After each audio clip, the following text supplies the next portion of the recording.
Mais de 156 milhões de eleitoras e eleitores aptos a votar vão escolher os candidatos e candidatas aos cargos de presidente da República, governador, senador, deputado federal e deputado estadual ou distrital no dia 2 de outubro.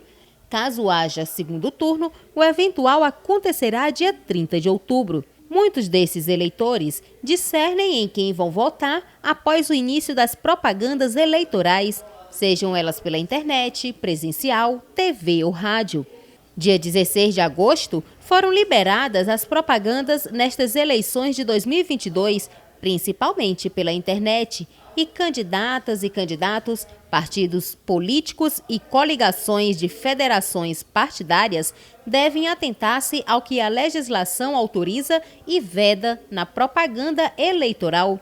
Nossa equipe conversou com o juiz Douglas Lima, que é o juiz eleitoral da Zona 105, que nos passou algumas dessas informações. Então, demos início, agora a partir do último 16 de agosto, a propaganda eleitoral, que é um modo, um meio de veiculação daquelas ideias dos programas partidários, daquilo que os partidos, as coligações, sobretudo os candidatos pensam a respeito da programática, daquilo que vão colocar como ponto de suas políticas de governo, suas políticas de Estado, relacionadas aí aos cargos de deputado, aos cargos de senador e, sobretudo, aos cargos de presidente da República e de governador do Estado. Então, essa veiculação é nesse sentido, de levar informação à comunidade, de levar aquilo que faz parte dos seus programas partidários, aquilo que são as suas ideias e, sobretudo, contribuir com o debate democrático que vão reger as eleições de 2022. Como que vai estar a vigilância, como se dizer, dentro das zonas, em relação a essas publicações?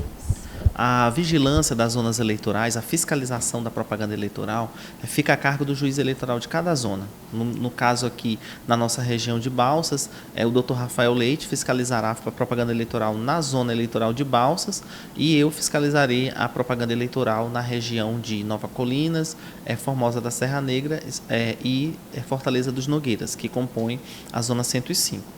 Então, essa fiscalização ficará adstrita nossa, juntamente com os servidores do cartório, mas o que é mais importante, a sociedade deve e pode contribuir conosco. Então, já está disponível, pode inclusive ser baixado no aparelho celular, através do Google e da Apple também, um aplicativo chamado Pardal, que já é um aplicativo que vem sendo utilizado nas últimas eleições, que é exatamente ao verificar uma situação de propaganda irregular, conforme a resolução, ou se você não souber que é uma propaganda irregular, você pode fotografar ou fazer um vídeo e fazer o upload diretamente no Pardal. Esse sistema é um sistema nacional, é feito pelo próprio TSE e ele vai direcionar até a zona eleitoral correspondente, ou seja, vai chegar até mim ou até o Dr. Rafael, para que nós possamos então verificar se aquela propaganda é legal, não é legal, ou seja, um modo da comunidade, da sociedade também ajudar na lisura do processo democrático, que é o mais importante. A propaganda eleitoral é algo que não deve nem pode ser condenada, ela tem que ser feita, até para que a gente conheça, pela transparência, quem são aquelas pessoas que nós vamos votar e qual o programa, o que eles têm de fato a oferecer enquanto lideranças políticas. Doutor Douglas, algo que a gente via bastante nas eleições passadas era a quantidade de santinhos que eram soltos aí no meio da rua e também os banners, as imagens dos candidatos colado em muros, colado em árvores. Algo também que é uma propaganda ilegal agora, essa quantidade de santinhos que serão soltas nas ruas e também colocar essas imagens em locais públicos, principalmente em árvores. Perfeitamente. Além de ser um ato totalmente antidemocrático, porque fere a questão de outras legislações, como, por exemplo, a legislação ambiental, você está cometendo crime contra o meio ambiente, poluindo a cidade, ajudando a contribuir com a poluição, não só visual, mas também com aquilo que vai danificar, aqueles santinhos vão ser levados aos córregos, enfim, uma série de problemas que nós temos aí no ponto de vista ambiental, mas também do ponto de vista eleitoral.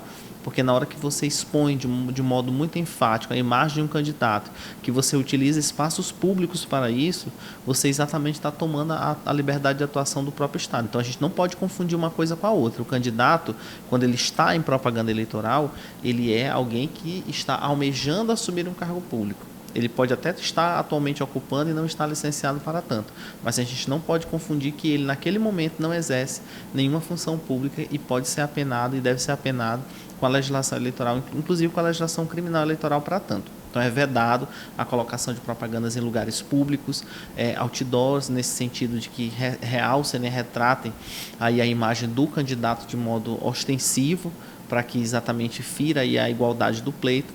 E também muito importante que nessas eleições, e que ficou isso textualizado, a gente já vem enfrentando isso em outros momentos, a proibição ou veiculação de notícias inverídicas, de notícias falsas, de notícias de montagens, de situações que não condizem com a realidade, ou até mesmo de frases e momentos distorcidos, cortes de vídeos em depoimentos, em reportagens, em situações que às vezes o candidato fala em outro momento, aquilo ali é montado e é feito uma trucagem em cima daquele vídeo. Então a nossa resolução desse ano é bem rígida quanto a isso, inclusive sobre penalidades administrativas como multa e até mesmo podendo chegar à cassação daquela candidatura. Nesta sexta-feira, dia 26 de agosto, inicia a propaganda eleitoral gratuita pela TV e rádio. E o juiz também fala de como irá acontecer este momento.